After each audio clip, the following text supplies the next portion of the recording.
this is all on me.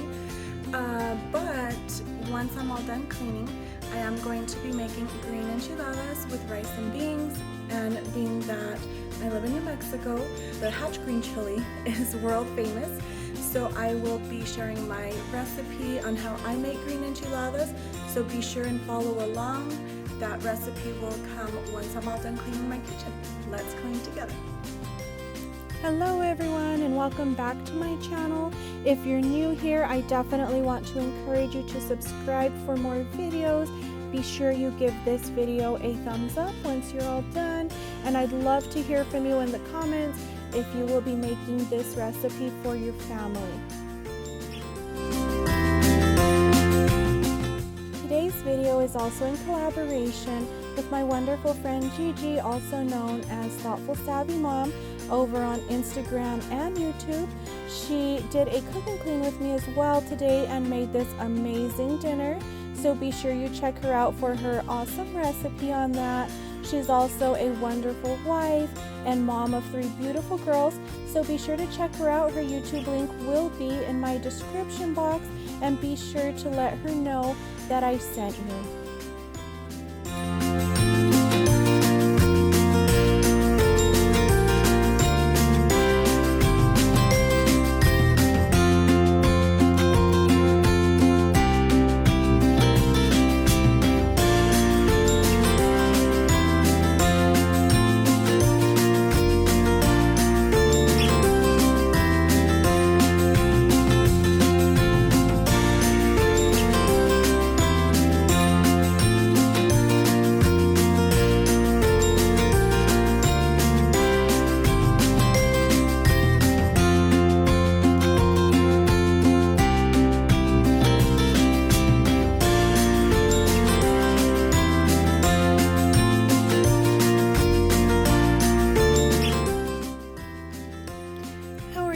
Doing today, mamas? I hope that you've had a wonderful weekend. And hey, let's face it, nowadays it just kind of seems like Fridays run into Saturdays, and sometimes it just these past few weeks, just with everything going on, it just kind of feels like it's almost like a long continuous weekend. I don't know if that's how it feels for you all, but I know sometimes I definitely feel that way. So I hope you all are having a wonderful Monday, and I definitely hope that this video can bring you some motivation to tidy up your kitchen. So for me, basically, today I'm not going to be doing a deep clean of my kitchen. I am just doing a tidy. I didn't get to all of my dishes last night. It's just, just one of those days. I just thought, hey, the dishes will wait for me on Monday morning. So I'm just cleaning up. Don't have any major cleaning to do. Just gonna go ahead and unload my dishwasher and load it back up. And then once I'm all done here, I will definitely fill you in on my recipe for the green enchiladas. And I'll also be making Mexican rice or Spanish rice. I know people call it differently, but I just call it Mexican rice. So I'll definitely be giving you the recipe for that. Alright, and I'm just finishing up with my cleaning. I'm just cleaning and disinfecting my counters and just, the pulls of my drawers. And so I also just want to go ahead and share with you my recipe for the green chili sauce for my enchiladas. So I do want to let you know, because I do live here in New Mexico, I am definitely able to every year get my hands on some amazing fresh green chili. And I do live nearby Hatch, New Mexico, and it is the chili capital of the world. Every Labor Day weekend, they have this amazing chili festival, and all the farmers are selling their chili and they're roasting it, and it is just awesome. I love the smell in the air. So because I have family that lives there in New Mexico, in Hatch, I am able to get this chili fresh every year. But not to worry, because you can also get your hands on green chili. I know Walmart sells it, and I don't know if any other markets where you live by would sell it, but basically, if you have a grill, you can grill your own, roast your own green chili. You can put it out on a grill. You'll want to keep an eye on it. You don't want it to get burned, but you do want the skin to get toasted. And then once that's all done, you want to put it in cold water. And I would go ahead and recommend using gloves to peel it. Once it's all peeled, you can chop it up. And what I do is, for like a bag of chili, for myself, I know I use more than the average person, but say for a family of 4, say you roast 8 chili peppers. You can use chili peppers, you can use poblano chilies, or you can use jalapenos. Jalapenos are much hotter, so that's if you can handle the heat of the chili. So once it's all roasted, you will, as I mentioned, want to cut it up. And then what I do is I chop up half of the green chili, the other half I put it in a blender with some water. You want to just kind of eye it. I would say, let's say for 4 chilies, maybe add like half a cup to a cup of water, blend that up. Now with the chopped chilies, what I do is I chop that up. I also chop up about half a cup of onion. I saute that in a pan. You can use either olive oil or oil, and not a whole lot, maybe a couple tablespoons of oil. You'll want to saute the chopped green chili, chopped onions with some garlic powder. Once that's, just nice and cooked, you'll then want to go ahead and add in the green chili that you blended in your blender. And then what you can also do is you will need some cream of chicken. So for me personally, I use the big family size can.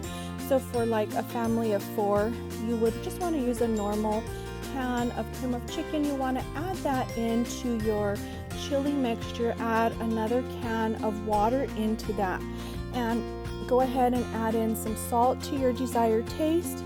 And once that, you'll want to let that simmer. Once that's all done, you'll then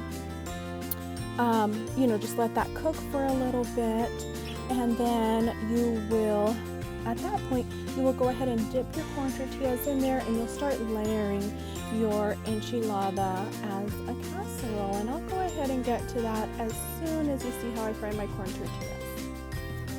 Hey guys, so as I mentioned, we are going to be making green enchiladas for dinner today, and I already have my ingredients set out. And when I make my green enchiladas, I like to fry my corn tortillas. For a more healthier option, you can also warm up your corn tortillas. I've made my enchiladas that way before, but I prefer them fried. And so I already have my pan warming up with oil. I've already started frying some corn tortillas just because I have to make 2 casseroles, and I wanted to go ahead and at least get halfway through that. So I'm just going to show you how I fry my corn tortillas, and then from there we'll start doing the green chili sauce. And I like to just let them get, you can start seeing that the corn tortilla is starting to just kind of rise up a little bit. Once it starts doing that, you can go ahead and take it out. You don't want them to get really crispy like a tostada. You want them to have some kind of like flexibility. You don't want the corn tortillas to be hard, because then it'll be too crunchy for your enchilada. So maybe about 30 seconds to a minute on each side, and I just put 2 in my pan because it just helps my process to go a little bit faster. So see, they're still pretty flexible. The corn tortilla, that's about how you want them. And I like to, when I'm frying my corn tortillas, I just get a cookie sheet and then my cooling rack, just so that way my corn tortillas are sitting on top of there, and any excess oil can drip down to the cookie sheet and not stay in the corn tortilla.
already have my pan warming up on medium-high heat, and I use about 2 tablespoons of cooking oil, any of your choice of cooking oil. You're going to want to let that warm up for probably about a minute. Now, it is key to make sure that your pan is definitely nice and warm. Once it's nice and warm, you'll want to go ahead and add in your rice. Now, I'm just going to do this for a serving of 4. For a serving of 4 people, you will probably just want to use about 1.5 cups of rice. You're going to let that just get nice and sauteed in with the oil. You're going to start seeing that your white rice may look almost translucent. Once that starts happening, you'll want to add in about 1 teaspoon of minced garlic. You're going to want to saute that way that garlic absorbs into the rice. And I'd say probably about 2 minutes. You're going to let that saute in there. Then you'll want to add in a can of tomato sauce. Again, just stir that around for about another minute. Let that get nice and sauteed in with the garlic and your rice, as I mentioned, for about 1 minute. Now at this point, and I'm sorry I didn't mention this, but you will want to use very warm water. You can maybe just let your faucet run, let the water, run really hot, or you can boil some water. So if you're using 1 to 1.5 cups of rice, you are going to want to go ahead and add 2 to 2.5 cups of very warm water. And what I use to season my rice, this is all I use. I don't add anything else. I only add in that Knorr chicken bouillon. And I would say go ahead and add in about 2 spoons of that. Once you've added in your liquid, go ahead and add in 2 spoons. Stir it just a little bit so that the Knorr chicken broth powder can just mix in nicely. Then you're going to want to go ahead and lower your heat to medium low. Be sure you cover your rice. I would set a timer for, let's say, about 8 minutes just to check on it. If it looks like there's still plenty of liquid in there, go ahead and just let that simmer for another 2 to 3 minutes max. By then it should be done with your rice, and you will have some amazing Mexican rice. Your family will love it. It's super simple, so I do hope that you enjoy that.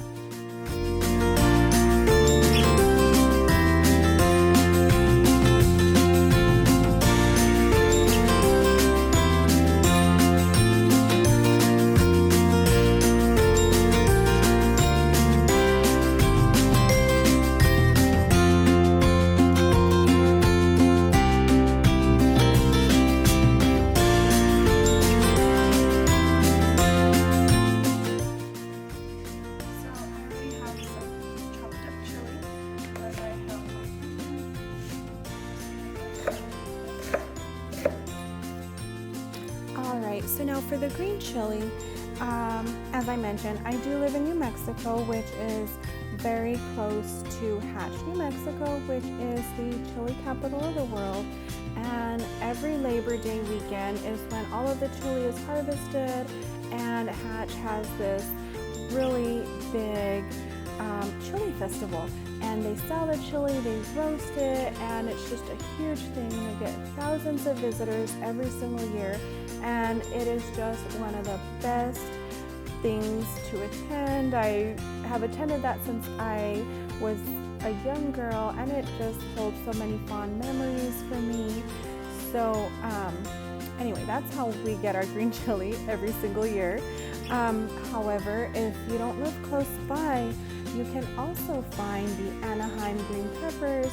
I know definitely Walmart sells them. They also sell poblano chilies or jalapenos. Now jalapenos, that definitely has more heat to it, so if that's something that you can handle, you can definitely use those as well. But I will go ahead and let you know how you will get these green chilies all ready and prepared for your green enchiladas. So for either of, as I mentioned, the Anaheim green peppers or poblano chilies or jalapenos, you can prepare them a couple of different ways. If you have a grill, you can roast them out there, or you can put them in your broiler.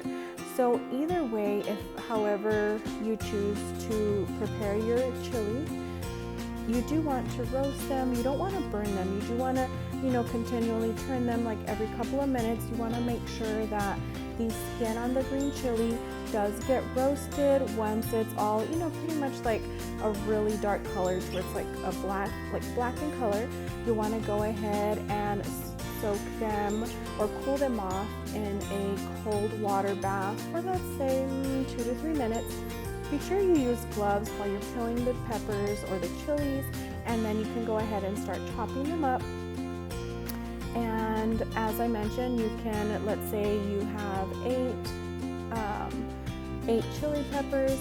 You'll want to go ahead and chop up 4, put the other 4 in your blender with a little bit of water. So now the peppers that you chopped up, you're going to want to go ahead and also use about half a cup of onion and about 2 tablespoons of cooking oil. You can use olive oil or whatever other kind of oil that you prefer using. You'll want to warm that up in a pan, and then you will saute your green chili with your onion. You can add in garlic powder. That's what I use. I'd say about a teaspoon of garlic powder. Saute that really well until it's just like nice and soft. Once that's all sauteed, you're going to want to add in the liquid, which would be the green chili that you put in your blender with water. And you'll want to add that in, and then you'll want to add also a can of cream of chicken to that as well. You can also add the cream of chicken with 1 can of water into your blender just so it's nice and mixed already. Now you want to be sure that you use a deep pot to add in all this liquid, because it is going to multiply as you add in the water and the chili sauce.